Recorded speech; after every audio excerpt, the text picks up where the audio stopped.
మరియు principals and correspondents and teachers మరియు my dear parents and students. Okay, మనం third annual day అంటే మనము దాదాపు 7 years running 3 sports days 3 annual డేస్ని సెలబ్రేట్ చేసుకోవడం జరిగింది. ప్రీవియస్గా లాస్ట్ యాన్యువల్ డే మనము 3 క్యాంపసెస్ మనకు అప్పుడున్న 3 క్యాంపసెస్ని కలిపి హ్యూజ్గా చేయడం జరిగింది.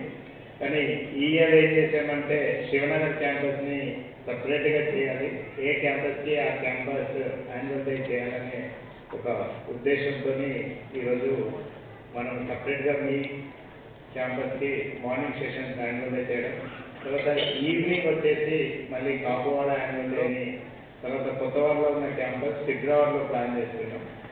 ఇప్పుడు ఎస్పెషల్గా ఎవరైతే పార్టిసిపేషన్స్ ఉన్నారో వాళ్ళందరికీ ఎంకరేజ్మెంట్ చేస్తూ మీ పిల్లల యొక్క పర్ఫార్మెన్స్ని ఎంత త్వరగా చూడాలని, ఒక జీవితంలో ఒక మరపురాని ఒక ఘట్టంగా ఉండాలని మీరు కోరుకునే సమయంలో ఇలా నెంబర్ ఆఫ్ స్పీచెస్ పెట్టి మిమ్మల్ని అందరినీ ఇంకా వెయిటింగ్ పెట్టి ఇంకా ఎక్కువ స్పీచెస్ పెట్టే ఆలోచన లేదు. ఒకటే నిమిషం నేను చెప్తాను మీకు, మొదటి నుండి కూడా చెప్తున్నాను నేను అనేక డయాస్ మీద. ఈ స్కూల్ అనేది వ్యాపార ధోరణితో నడవట్లేదు. గంటా రవికుమార్ సార్ ఎక్కడ కూడా ఈ క్యాంపస్ నుంచి ఇన్కమ్ జనరేట్ చేయాలి, డబ్బులు సంపాదించుకోవాలనే ఆలోచనతో నడవట్లేదు. మేనేజ్మెంట్ ఏదైతే ఫీల్ అవుతుందంటే education is a service sector, it's not a business sector. ఇది ఈ మేనేజ్మెంట్ యొక్క ఆలోచన. కాబట్టి శివనగర్లోని పిల్లలకి కొంచెం కార్పొరేట్ కల్చర్, కార్పొరేట్ స్కూల్స్లో చదువుతారు పిల్లలు, ప్లస్ మంచి వాల్యూస్ ఉన్న స్కూల్లో చదవాలనే ఉద్దేశంతోనే మనం శివనగర్లో స్కూల్లో అక్కడ అంత ఇన్ఫ్రాస్ట్రక్చర్ని పెట్టి దాన్ని చేయడం జరుగుతుంది. ఒకటి, నేను లాస్ట్ పేరెంట్ టీచర్ మీటింగ్లో కూడా అటెండ్ అవ్వడం జరిగింది. పేరెంట్స్ 100% మీకున్న బిజీ షెడ్యూల్లో మీరు పిల్లలకు టైం ఇవ్వడంలో ఇబ్బంది పడుతున్నారు. కానీ మేము రెస్పాన్సిబిలిటీ తీసుకున్నప్పుడు చాలామంది పేరెంట్స్ స్కూల్ అంటే మీ గట్టుకాడి పంచాయతీ లెక్క బిహేవ్ చేస్తే స్కూల్ మేనేజ్మెంట్తో కానీ టీచర్లతో కానీ ఇంటి పక్క వాళ్ళతో బాలి పదలు అంటాం కదా మనం, అట్లా కాదు. మీ పిల్లల భవిష్యత్తుకి మీరు ఎంతైతే ఆలోచిస్తున్నారో అంతకు ఒక స్టెప్ రెట్టింపే గోల్డెన్ ఒక యాజమాన్యం ఆలోచిస్తారు. మీరు ఇది దృష్టిలో పెట్టుకోండి. ఓకే, ఇష్యూస్ వస్తూ ఉంటాయి, సమస్యలు ఉంటూ ఉంటాయి, కానీ మీరు టీచర్స్తో కానీ ప్రిన్సిపల్స్తో కానీ హ్యాండిల్ చేసే విధానం చాలా స్మూత్గా ఉండాలని నేను ఈ వేదిక నుంచి మీకు చెప్తున్నాను. వారు కూడా మీ పిల్లల కోసం పనిచేస్తున్నారు. ఓకే, ఎక్కువ సమయం స్కూల్లోనే ఉంటున్నారు మీ పిల్లలు. కాబట్టి కొంతమంది పేరెంట్స్ని, నేను అందరినీ అనను, కొంతమంది పేరెంట్స్ మాత్రం ఈ విషయంలో ఆలోచించి మీరు మేము 2 చేతులు కలిస్తే చప్పట్లు ఎట్లా అవుతాయో, మీరు మేము కలిస్తేనే మీ పిల్లోడు సమాజానికి పనికొచ్చే ఒక వ్యక్తిగా తయారవుతారు. ఇవాళ మనము సమాజంలో అనేక సమస్యలు ఉన్నాయి.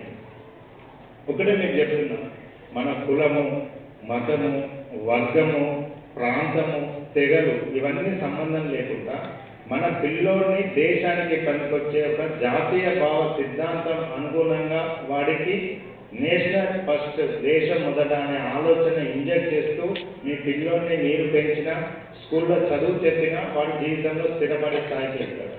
అది కాకుండా పర్సనల్గా నేను అనే ఒక వ్యక్తిగతంగా నాది అనే ఆలోచనలో ఉన్నప్పుడు ఎప్పుడు కూడా వాడి జీవితంలో స్థిరపడడు.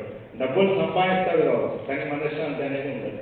పేరెంట్స్ అందరూ కూడా మీ పిల్లల్ని ఏ విధంగా పెంచాలి అంటే దేశం కోసం పెంచండి, సమాజం కోసం పెంచండి, ఎదుటి వాళ్ళ కోసం పెంచండి, ఇచ్చే గుణాన్ని అలవాటు చేయండి.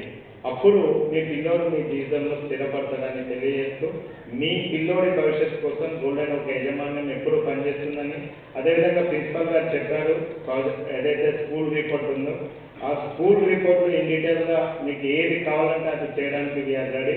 అదంతా ఇన్ఫ్రాస్ట్రక్చర్, మంచి క్వాలిటీ టీచర్స్ వాళ్ళందరూ ఉన్నారు. కాబట్టి మీరు కూడా వారికి సహకరిస్తే ఖచ్చితంగా మీ పిల్లోడు ఆల్రౌండ్ పర్ఫార్మెన్స్ అవుతారు. ఓన్లీ అకాడమిక్ మార్క్సే చూడకండి.